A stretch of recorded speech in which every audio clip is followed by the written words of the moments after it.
کچھ گفتگو کی، اترا، چلا گیا۔ لوگوں نے گھبرا کے پوچھا یا علی یہ کیا ماجرا ہے؟ توجہ رہے، امام شافعی کی ربائی کو جسٹیفائی کر رہا ہوں، دیکھیں کہ امام شافعی نے کہا کیا تھا، پوری توجہ۔ مولا کائنات نے فرمایا کہ یہ قوم جنات کا سردار تھا جو اپنے مسائل لے کے آیا تھا، اس نے اپنی مشکلات میرے سامنے بیان کی، میں نے ان کا اسے حل بتایا، چلا گیا۔ اب آیا سمجھ میں شافعی نے کیا کہا تھا؟ وسیع مصطفیٰ حقا امام الانس والجنہ، کہ صحیح معنی میں علی ہی جانشین پیغمبر ہیں، کیونکہ انسانوں کے بھی امام ہیں، جنات کے بھی امام ہیں۔ صلوات پر محمد والے۔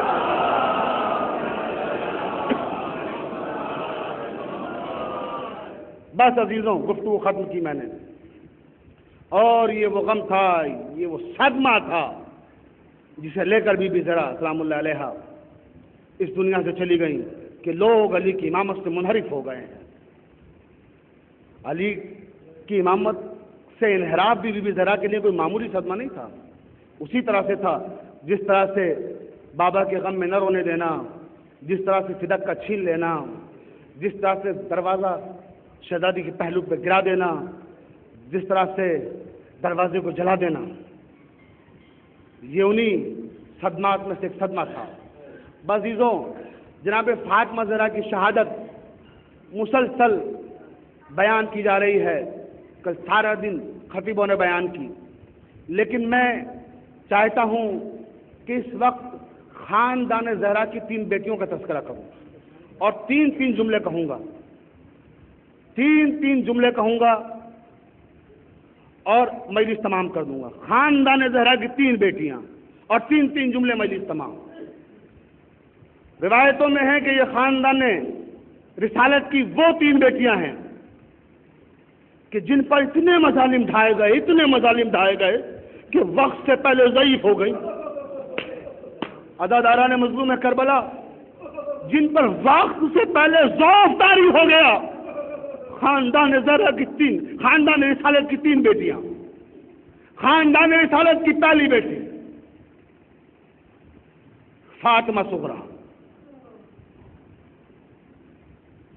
جنہیں امام حسین مدینے میں چھوڑ کر چلے گئے تھے۔ روایتوں میں ہے کہ امام حسین کی یہ کم سن بیٹی جب روضہ رسول پر جاتی تھی تو عصا کا سہارا لے کر جاتی تھی۔ عزاداروں، سمجھ سکتے ہیں آپ کہ کتنی نقاہت تھی، کتنی کمزوری تھی فاطمہ صغریٰ میں۔ عصا کا سہارا لے کر روضہ رسول تک جاتی تھی۔ کیوں؟ علی اکبر کی جدائی نے اتنا نحیف بنا دیا تھا، ہر وقت نشانے نقشے پائے اکبر پر رخسار رکھ کے روتی تھی، بھیا علی اکبر کب آؤ گے مجھے لینے کے لیے؟ صغریٰ وقت سے پہلے ضعیف ہو گئی۔ خاندان رسالت کی دوسری بیٹی جسے سکینہ کہا جاتا ہے۔ عزاداروں، 4 برس کا سن بھی کوئی سن ہوتا ہے؟ 4 برس کے سن میں ایسا ذوف طاری ہو گیا تھا کہ قدم کہیں رکھتی تھی، پوتا کہیں تھا، رخساروں کی رنگت تبدیل ہو چکی تھی، اتنے سماچے لگے تھے۔ اور خاندان رسالت کی آخری بیٹی جس کا تذکرہ کرنا چاہتا ہوں، اور میں نے آخری میں رکھا ہے جسے، کہ جس شہزادی کے نام سے مجلس سے منسوب ہے، جناب فاطمہ زہرا سلام اللہ علیہا، کتنی مظلوم تھی۔ جناب زینب روایت کرتی ہیں، بس یہ روایت سنیے، مجلس تمام، 2 جملے اور مجلس تمام ہو رہی ہے، جس کا جی چاہے رو لے، ورنہ یہ جملہ جب سمجھ میں آئے تب رو لے۔ جناب فاطمہ زہرا جب دربار خلافت میں گئی تھی اپنے حق کا مطالبہ کرنے کے لیے، 18 برس کا سن تھا۔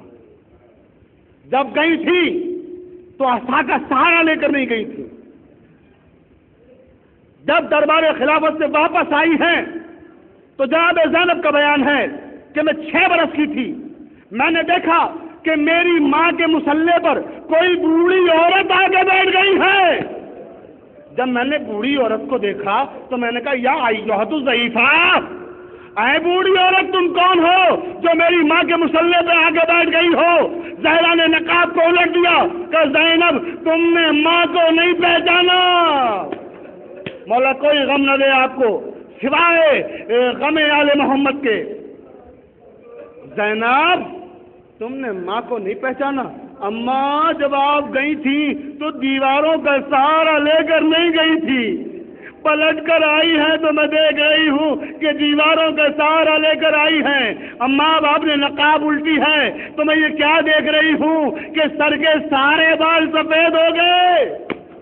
اماں جب گئی تھی تو سر میں ایک بال بھی سفید نہیں تھا، پلٹ کر آئی ہو تو ایک بال بھی سیاہ نہیں ہے۔ عزاداران مظلوم کربلا کتنے ظلم و ستم ڈھائے گئے بی بی زہرا پر، مسلسل علماء بیان کر رہے ہیں۔ پر روایت کے جملے ہیں کہ بی بی زینب نے جب جناب فاطمہ زہرا کو دیکھا کہ بآواز بلند گریہ کرنے لگی تو گلے میں باہیں ڈال دی اور کہا اماں بچی ہے، نفسیاتی انداز میں سمجھانے کی کوشش کر رہی ہے۔ اماں رونے کی کیا ضرورت ہے؟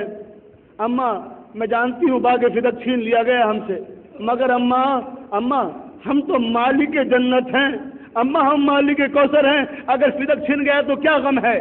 بی بی زہرا نے عجیب جواب دیا، سنو گے ذرا، بس اسی پہ مجلس تمام ہو رہی ہے۔ بی بی زہرا فرماتی ہے زینب مولا آپ کو سننے کی طاقت دے، جملہ مجھے پڑھنے کی طاقت دے۔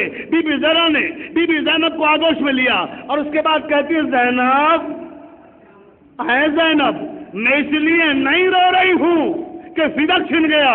اماں پھر کس لیے رو رہی ہو؟ کہ زینب میں اس لیے رو رہی ہوں کہ میں تیرے نانا کے صحابیوں کے دربار میں زینب میں تیرے نانا کے صحابیوں کے دربار میں گئی تھی، میں گھنٹوں کھڑی رہی زینب، مجھ سے کسی نے نہیں کہا بیٹھ جاؤ۔ زینب میں تیرے نانا کے صحابیوں کے دربار میں گئی تھی بیٹا، میری لال میں تو یہ سوچ سوچ کر رو رہی ہوں کہ تجھے شرابیوں کے دربار میں جانا ہے۔ زینب میرے ہاتھ وسن بستہ نہیں تھے لیکن تمہارے ہاتھ وسن بستہ ہوں گے، شرابیوں کا دربار ہوگا اور تم ہوگی۔ اِنَّ لِلَّهِ